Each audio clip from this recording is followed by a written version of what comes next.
Oke, Assalamualaikum warahmatullahi wabarakatuh. Waalaikumsalam warahmatullahi wabarakatuh. Oke, baik Mas. Tanpa berlama-lama, monggo silakan dipaparkan materinya.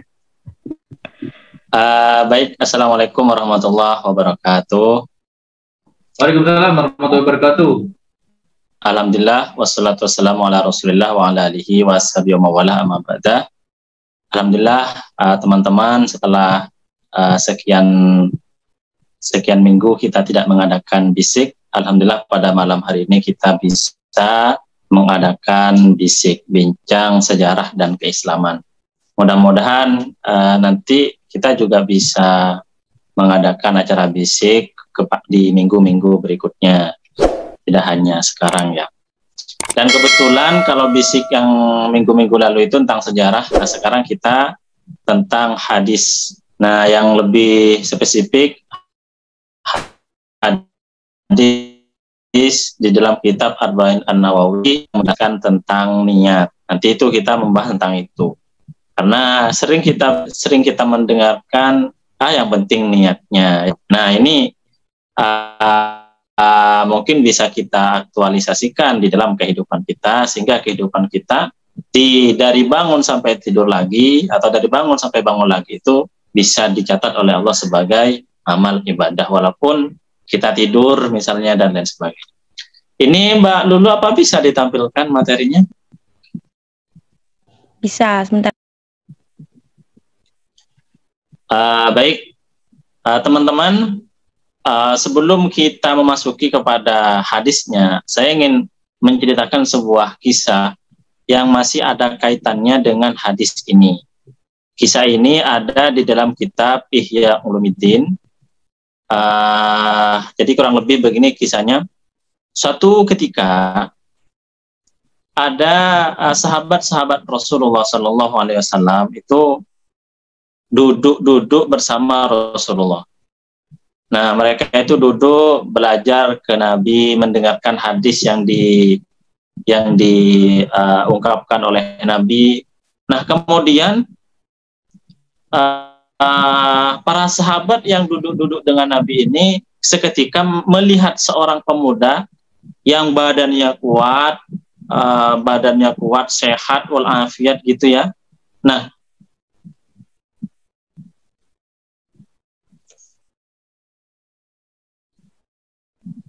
baik, saya lanjutkan.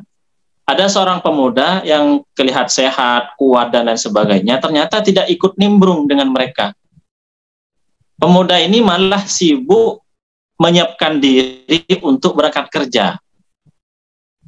Jadi pagi-pagi itu ada seorang pemuda yang sibuk siap-siap dan tergesa-gesa untuk berangkat kerja. Padahal sahabat-sahabat Rasulullah yang lain itu sedang duduk bersama Nabi, belajar kepada Nabi, dan berinteraksi dengan Nabi.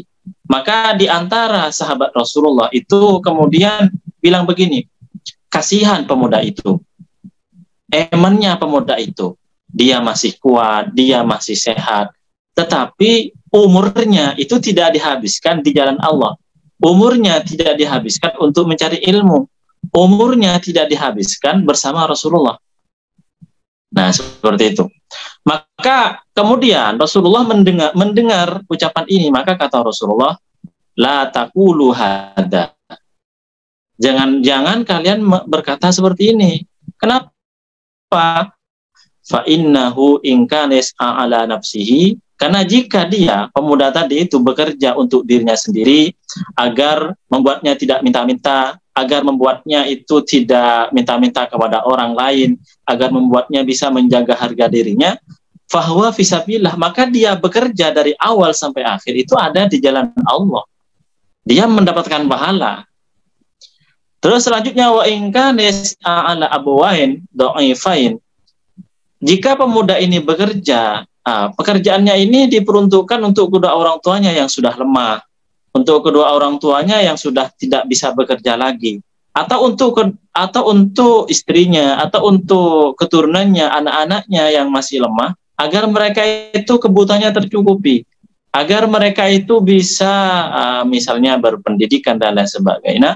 Bahwa fisabilillah, maka pemuda tadi yang sibuk berangkat kerja itu berada di jalan Allah. Artinya dia bekerja itu tidak sia-sia, tetapi tetap mendapatkan amal pahala atau mendapatkan pahala dari Allah Subhanahu wa taala.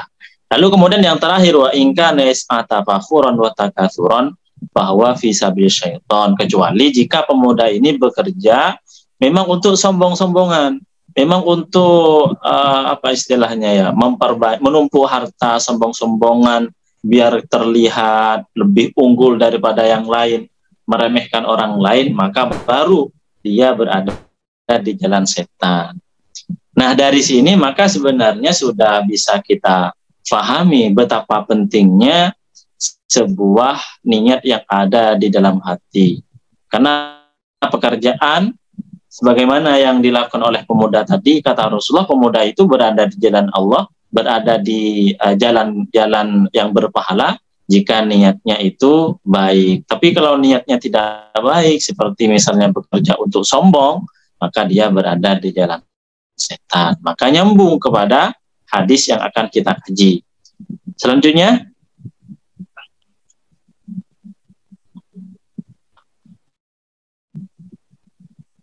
bisa di next. Nah, hadis pertama, nyambung ke hadis ini.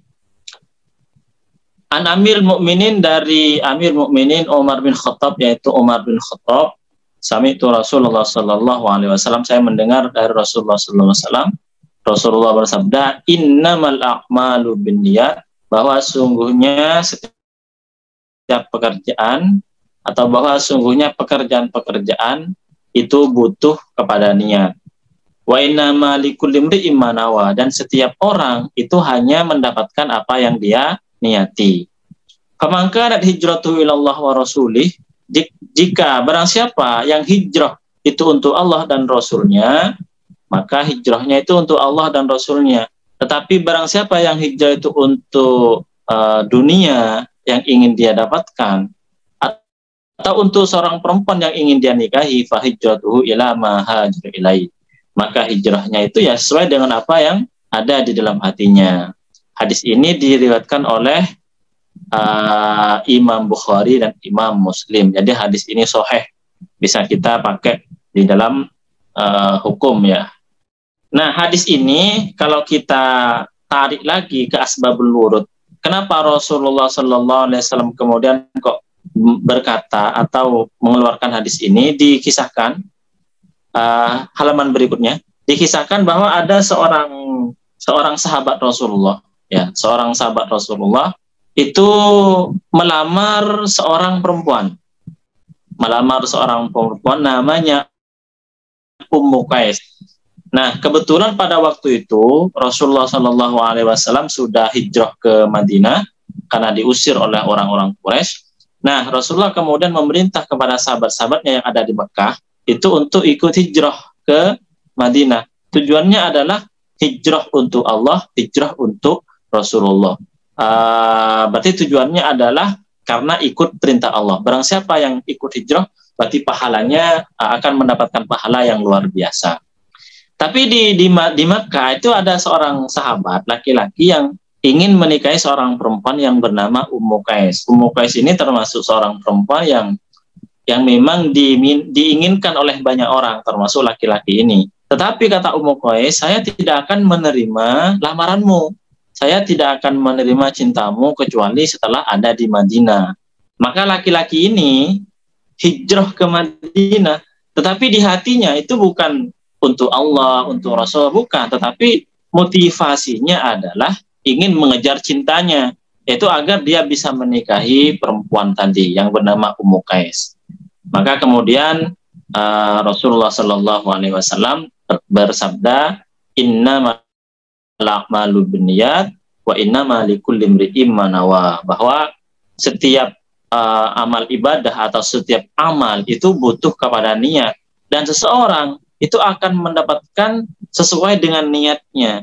Kalau niatnya baik, maka akan mendapatkan kebaikan. Kalau niatnya tidak baik, ya akan tidak mendapatkan apa-apa. Secara gamblang seperti itu pengertiannya. Nanti kita jelaskan lebih dalam lagi. Di asbabul wurudnya seperti tadi. Berarti ayat ini diungkapkan oleh Rasulullah gara-gara sebuah perasaan ya, perasaan dari sahabat laki-laki kepada sahabat perempuan. Baik, kita lanjutkan. Nah, apa yang bisa diambil pelajaran dari hadis ini? Pertama, menurut di dalam mazhab Syafi'i, hadis ini sebagai acuan atau sebagai dalil bahwa niat itu wajib di dalam ibadah. Maka kalau kita bermazhab Syafi'i, di dalam misalnya dalam sholat, dalam zakat, dalam puasa, dalam haji, itu kita wajib niat, ya, wajib niat. Karena innamal a'malu binniyat itu pengertiannya dalam mazhab Syafi'i, amal ibadah tidak sah kecuali dengan niat, seperti itu. Berarti niat ini menjadi kewajiban di dalam ibadah agar ibadah itu sah. Kalau misalnya ingin sholat, maka wajib niat akan sholat. Itu, dan niatnya ini di dalam hati. Ya, jadi yang wajib melaksanakan niat itu adalah di dalam hati. Sedangkan melafalkan niat dalam mazhab Syafi'i itu sunnah. Apa tujuannya? Tujuannya adalah agar membantu hati bisa menghadirkan niat. Karena niat itu adalah wajib. Sedangkan dalam mazhab yang lain ada yang mengatakan niat itu tidak wajib. Ya, hanya sekedar sunnah saja. Berarti kalau misalnya dalam mazhab Maliki, Imam Malik, seingat saya dalam mazhab Maliki itu tidak wajib niat. Sholat aja. Dalam mazhab Syafi'i wajib. Kemudian yang kedua, aktivitas mubah. Berarti amal ibadah, pekerjaan-pekerjaan mubah yang boleh dilakukan. Artinya mubah itu berarti kalau dilakukan tidak mendapatkan siksa, ditinggalkan juga tidak mendapatkan siksa, boleh-boleh saja dilakukan. Tapi aktivitas mubah ini bisa berpahala jika niatnya baik. Contoh saja mungkin ya, kita contohkan, anggaplah makan. Makan itu aktivitas yang sebenarnya boleh-boleh saja. Kecuali makan yang memang untuk menjaga ruh, menjaga diri, ya, biar tidak meninggal dunia, itu wajib itu.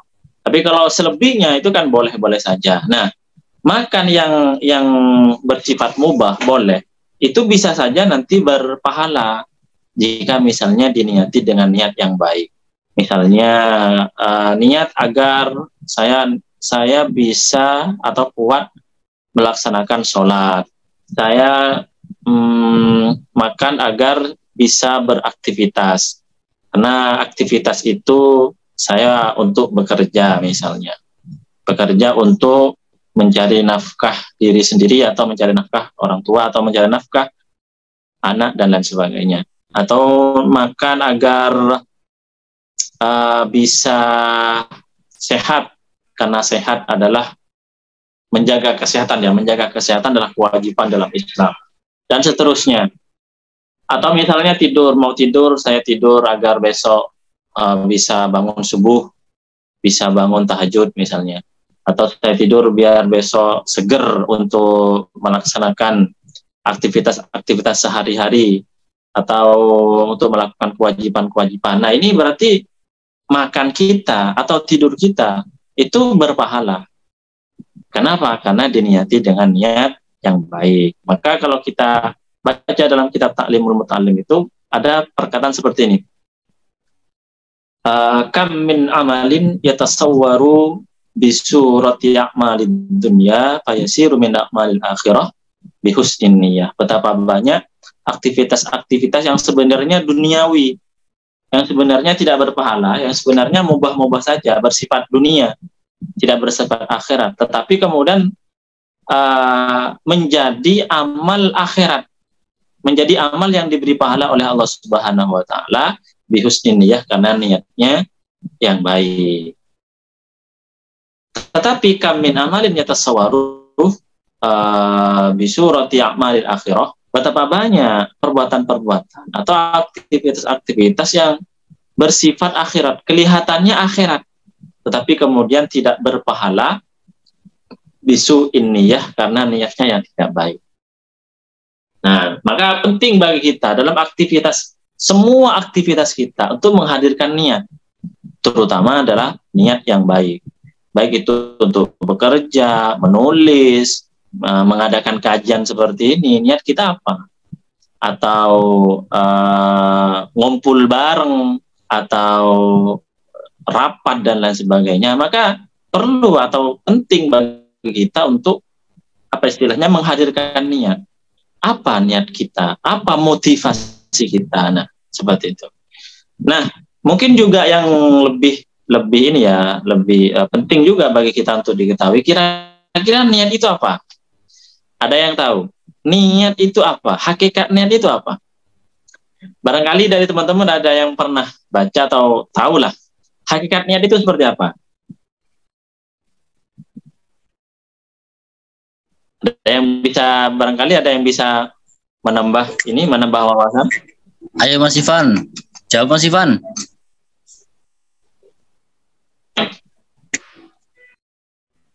Apa? Ya, hakikat niat barangkali Mas Jai. Hakikat niat itu apa sebenarnya?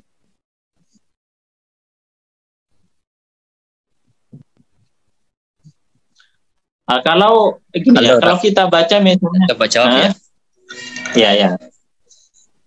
Niat itu adalah keadaan bersungguh-sungguh di dalam hati untuk melakukan sesuatu. Oke. Betul Mas Aib. Oke, ya. Masuk. Salah searchingnya mau nemu nih kue. Iya.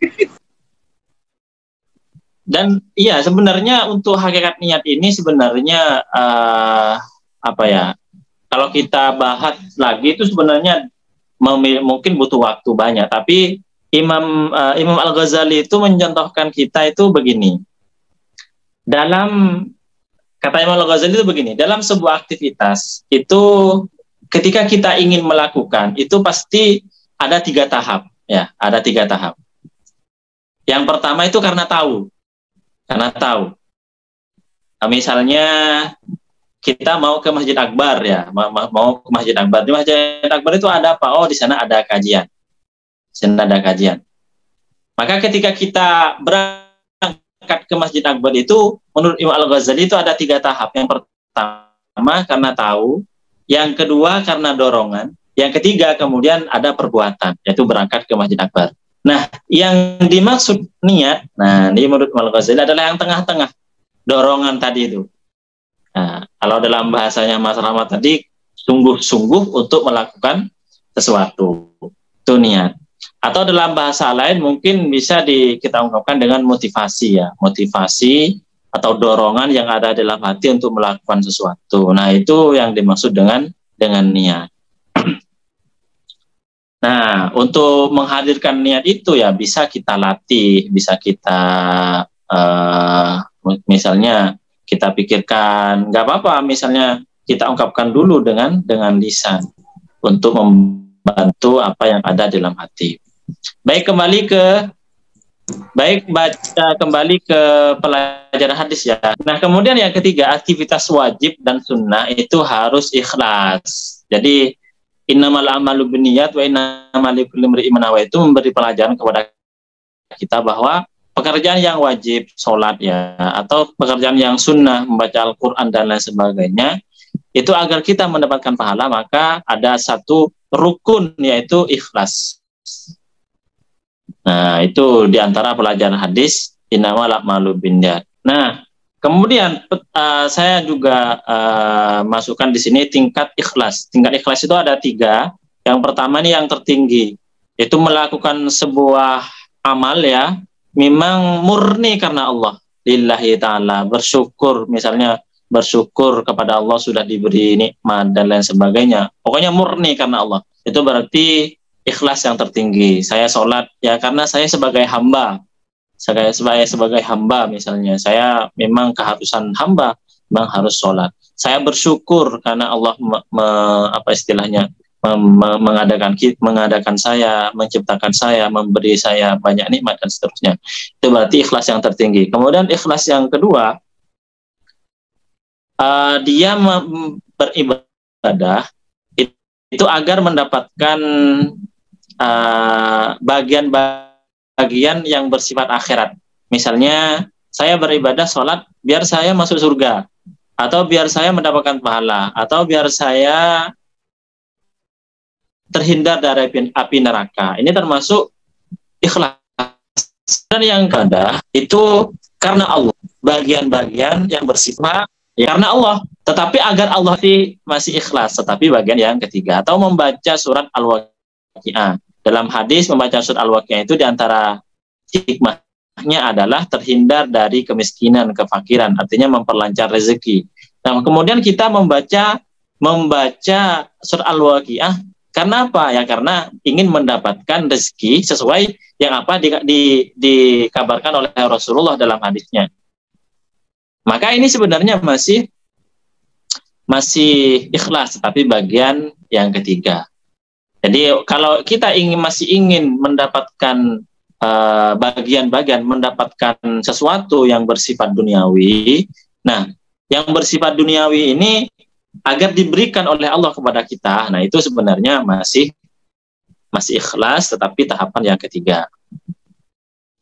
Baik, selanjutnya yang terakhir ini ya, yang perlu digarisbawahi bahwa niat itu memang bisa membuat sebuah aktivitas berpahala, juga membuat sebuah aktivitas tidak berpahala. Niat yang baik bikin aktivitas kita baik, niat yang tidak baik membuat aktivitas kita tidak baik. Tetapi yang perlu kita garisbawahi, perkara haram atau perkara makruh itu tidak bisa berubah disebabkan niat. Kalau sesuatu yang haram itu kita niati dengan baik, misalnya tetap haram, nggak bisa berubah. Bahkan bisa jadi bertambah besar dosanya gara-gara dikumpulkan dengan niat yang baik. Misalnya mencuri kita niati dengan niat yang baik misalnya, tetap haram. Kenapa? Karena pekerjaan mencurinya itu sudah haram. Atau pekerjaan makruh diniati dengan baik, ya tetap makruh, nggak bisa berubah. Karena niat itu ya mempengaruhi aktivitas yang wajib, yang sunnah, dan yang mubah. Sedangkan yang haram dan yang makruh itu tidak bisa berubah disebabkan niat yang baik. Itu ya. Mungkin itu saja yang bisa saya sampaikan. Untuk selanjutnya kita nanti isi dengan bukan tanya jawab, dengan diskusi bareng seperti biasanya dari kemarin itu ya. Oh ya, ini ada dalam kitab Syarhun Nawawi ala Muslim ya, karangan Imam An-Nawawi. Itu ada penjelasan begini, bahwa seyogyanya bagi orang yang menulis buku untuk menulis bukunya dimulai dengan hadis ini. Apa tujuannya? Agar dia itu agar melatih dia, atau agar dia ingat bahwa niat yang baik itu penting, atau agar dia ingat, atau agar dia bisa memulai tulisannya itu dengan niat yang baik. Dan itu sudah dilakukan oleh banyak ulama, termasuk dilakukan oleh Imam Bukhari. Imam Bukhari memulai kitab-kitabnya dengan niat, dengan hadis ini. Dan mudah-mudahan di dalam setiap tulisan kita, artikel kita, cerpen kita bisa memulai dengan niat yang baik, dengan bisa menghadirkan niat yang baik agar tulisan kita itu bisa berpahala untuk kita semua. Baik, teman-teman, itu yang bisa saya sampaikan. Mudah-mudahan bermanfaat untuk kita semua, terutama untuk saya pribadi. Ya, Assalamualaikum warahmatullahi wabarakatuh. Saya kembalikan kepada Mbak Lulu.